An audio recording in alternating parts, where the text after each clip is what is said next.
रुपए यहाँ एक सेज और एकीकृत चेक पोस्ट का निर्माण तेजी से चल रहा है। जल मार्ग गोमती नदी पर नई जेटी बनाई जा रही है जो त्रिपुरा को सीधे बंगाल की खाड़ी से जोड़ेगा। मध्यम वर्ग और किसानों को बड़ी राहत, आयकर में राहत, 12 लाख तक की आय पर शून्य कर के निर्णय के अनुसार अनुपालन को सरल बनाया गया है। शहरी आवास, प्रधानमंत्री आवास योजना अर्बन, बेघर गरीबों और मध्यम वर्ग के लिए आवास बजट में 2.5 गुना की वृद्धि की गई है। भारत विस्तार योजना के तहत त्रिपुरा के किसानों के लिए बहुभाषी AI टूल लॉन्च किया जाएगा जो स्थानीय भाषा में मौसम और खेती की सलाह देगा। अगरवुड त्रिपुरा में ऊद की खेती के लिए विशेष निर्यात सहायता, महिला सशक्तिकरण को बढ़ावा देने के लिए लखपति दीदियों के उत्पादों के लिए सी मार्ट नामक रिटेल आउटलेट खुलेंगे। यह बजट त्रिपुरा को केवल उत्तर पूर्व का प्रवेश ही नहीं बल्कि आधुनिक, व्यापारिक और सांस्कृतिक केंद्र बनाने की सरकार की प्रतिबद्धता का प्रमाण है। यह बजट त्रिपुरा को लॉजिस्टिक हब बनाने का एक ब्लूप्रिंट है। जहां UPA सरकार के समय पूर्वोत्तर केवल पॉलिसी का हिस्सा था, वहीं मोदी सरकार ने यह परफॉर्मेंस और प्रायोरिटी का केंद्र है। अगरतला से अखौरा तक और रबर से लेकर IIT तक त्रिपुरा विकसित भारत का प्रमुख स्तंभ बनेगा। मैंने संक्षेप में बजट की बात कही। मैं सभी पत्रकार साथियों का एक बार फिर से स्वागत अभिनंदन करते हुए अपनी बात पूरा करता हूँ। धन्यवाद। सर, आपने कहा है कि 2026 की शुरुआत में अगरतला गुवाहाटी वंदे भारत का इसके बारे में क्लियर कीजिए। और वंदे भारत अगरतला से गुवाहाटी पूरे देश भर में वंदे भारत के लिए सरकार काम कर रही है। और आपने देखा होगा कि रेलवे कनेक्टिविटी के क्षेत्र में पूरे देश में पहले जो बजट आवंटन होता था उसके कई गुना ज़्यादा बजट आवंटन हो रहा है। अब वंदे भारत की भी सौगात त्रिपुरा को मिलने वाला है। आपने ये स्पेसिफिक थोड़ा बोलिए ना। आपने बोला कि 2026 में, हाँ 2026 ये स्पेसिफिक है, मतलब इसी साल में अगरतला से वंदे भारत चलेगा। बिल्कुल बजट में प्रावधान है उसके बाद बजट में प्रावधान है अगरतला से गुवाहाटी 2026 में। जी। और अखौरा जो रेल उसका क्या डेवलपमेंट है, बिकॉज वो तो ऑलरेडी हो चुका है। नहीं, जो बजट में प्रावधान है, जिन चीज़ों को बजट में प्रावधान है राष्ट्रीय स्तर पर देश के लिए, उन बातों को मैंने बताया है कि बजट में कहाँ पर जैसे साल नए कॉरिडोर बनाए जाएंगे तो इस बजट में प्रावधान किया गया है। और कहाँ से कहाँ मैंने आपको बताया। मैं समझा आपकी बात। अगरतला अखौरा रेल तो ऑलरेडी कंप्लीट हो चुका है। अभी तो सिर्फ इनॉग्रेशन के लिए वेट कर रहा था। बांग्लादेश का जो सिचुएशन इसमें नहीं हो रहा है, इसमें प्रावधान का क्या सवाल है? तो प्रावधान नहीं, इट्स ऑलरेडी कंप्लीटेड प्रोजेक्ट ना। अच्छा, ये मैं बोल रहा हूँ कि this is a completed project. पर आपका डिपार्टमेंट का सर एक सवाल था, ये जो लाइट हाउस हो रहा था ये 2023 को शायद कंप्लीट होने वाला था। अभी तक इसका कुछ लाइट हाउस प्रोजेक्ट, हाँ वो बाकी सब हो चुके हैं, अप्रूवल अभी भी पेंडिंग। लाइट हाउस का उसकी मेरे भी जानकारी में आई है। जैसे मैंने यहाँ आया तो अधिकारी से मुझे इस बात में बारे में पता चला। बाकी देश भर के जितने लाइट हाउस प्रोजेक्ट हम पूरा कर लिए, सभी देश का, त्रिपुरा का बचा है। आपने ठीक कहा है। मैं उसके लिए उसको जितना जल्दी हो सके पूरा करें।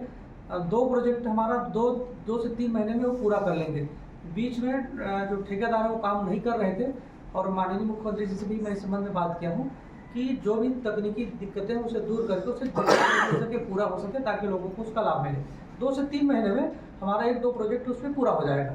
और इसमें तो फंड का जहाँ तक हमें पता है कि फंड हमारे मंत्रालय से अलॉट कर दिए हैं। माननीय मुख्यमंत्री जी का केंद्रीय मंत्री जी से भी बात हुई है। बजट का कोई इशू नहीं है। नहीं, बजट का नहीं, मैं आपका डिपार्टमेंट का बोल रहा हूँ। जी, तो फंड का ही मेनली जो the cost has gone up, वो शायद थोड़ा गरम मिट्टी था इसलिए। हाँ, फाउंडेशन में कुछ प्रॉब्लम आ रहा था, कुछ लेबर की प्रॉब्लम्स बताए जा रहे थे और ठेकेदार काम नहीं कर रहा था। लेकिन ये सारी दिक्कतों को दूर करके 2 से 3 महीने में इसे हमने पूरा करने के लिए कहा है। धन्यवाद सभी के। केंद्रीय बजट 2026-27 के इस प्रेस कॉन्फ्रेंस में उपस्थित सभी पत्रकार साथियों का मैं बहुत सम्मान के साथ अभिनंदन करता हूं। आप सबको नमस्कार करता हूं। मंच पर विराजमान हमारे बहुत ही यशस्वी पूर्व सांसद श्री रेवती जी मंच पर विराजमान हैं। श्री सुनीत सरकार जी, प्रदेश मीडिया के प्रभारी, इस टोली के सदस्य, श्री जवाहरलाल साहा जी, बौद्धिक प्रमुख प्रकोष्ठ, श्रीमती सुप्रिया दास दत्ता जी, जिला समाधिपति, मंच पर विराजमान है, सभी पत्रकार साथी। जैसा कि हमारे सरकार ने बताया,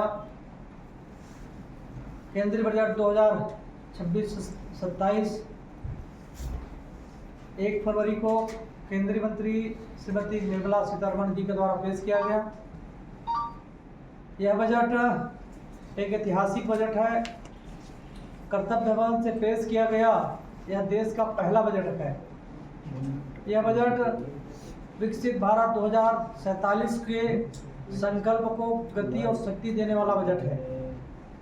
मैं पहले देश में बजट को क्या मिला, उसके बाद अपने मंत्रालय से, उसके बाद हमारे त्रिपुरा प्रदेश को जो बजट में अलॉटमेंट हुआ है उसके बारे में आपके सामने विस्तार से बात मैं रखूंगा। साथियों, यह कर्तव्य भवन से प्रस्तुत किया जाने वाला देश का पहला बजट है। यह दुविधा के स्थान पर निर्णय और लोक भवन के स्थान पर जन कल्याण को प्राथमिकता देने वाला बजट है। आत्मनिर्भरता को ध्रुवतारा मानते हुए यह बजट संरचनात्मक सुधारों और राजकोषीय संयम पर केंद्रित है ताकि हर नागरिक तक रोजगार और सेवाओं का लाभ पहुंचे। युवा नेतृत्व, यह बजट विकसित भारत युवा नेतृत्व संवाद 2026 से प्रेरित है और युवा शक्ति पर यह बजट आधारित है। इस बजट में 3 कर्तव्य के माध्यम से हम अपनी बात रखना चाहेंगे। पहला, सतत वृद्धि, उत्पादकता बढ़ाकर और अर्थव्यवस्था को मजबूत कर विकास को तीव्र करना।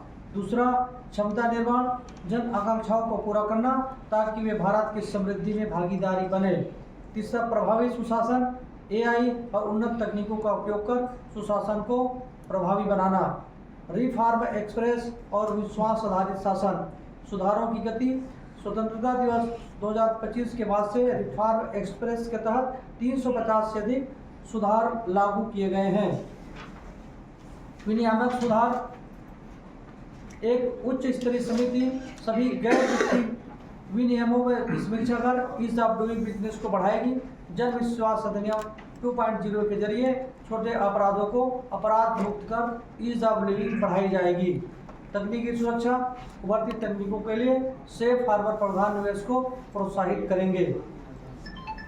इस बजट में राज्यों को जो सहयोग है, 16वें वित्त आयोग की सिफारिश पर कर वितरण का 41% हिस्सा राज्यों को दिया जाएगा और 1.4 लाख करोड़ का अनुदान प्रदान किया जाएगा।